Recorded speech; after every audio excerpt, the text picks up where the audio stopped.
Before the show, we were also talking about how there seems to be confusion amongst community members and online.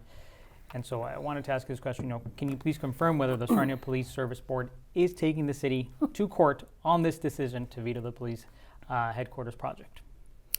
No, we haven't talked about anything along that lines. And I do believe that just after our last meeting on January 28th, the police chair was on your program. Yes, ma'am. And said we were looking to have some more discussions with the city of Sarnia, because we've got this veto hanging out there, and the fact that it has been identified as inconsistent with the Police Act. So there it is. And we are the city of Sarnia is stuck in the middle of all of this, because the Police Services Board has their act that they have to abide by. The Municipal Act says another, and then you've got the Strong Mayor's Act, or the Strong Mayor Powers, I should say. Mm-hmm. So there's a lot of moving parts. What we're trying to do is work together to get to where we need to be. And you don't do that by threatening or using language that is very controversial. What you do is you get together, explain the situation, and try to work through it.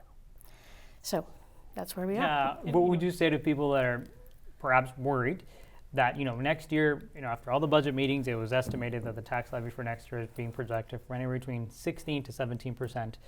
So when people hear about this police headquarters coming up, they think, okay, well that's going to add more to the taxes. What would you say to those people that are worried about going down that road if in fact it's going to increase their taxes even further? Well, two things.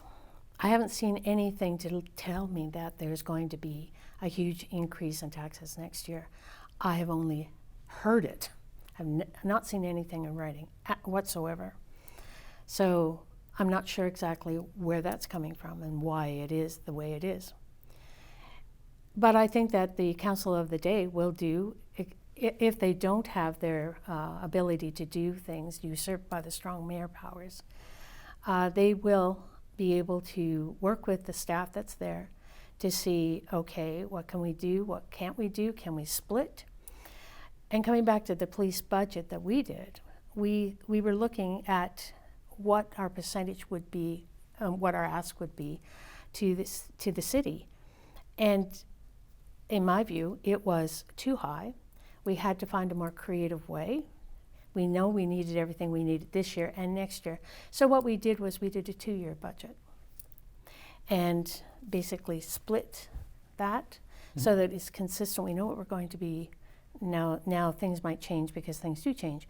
But we have an idea of what the next one will be for 2027. And we know what we had for 2026, which was lower than where we started. So there may be creative ways that we can do that. So instead of having a 1-year budget, you can have a 5-year budget. Other communities have done that and spread that out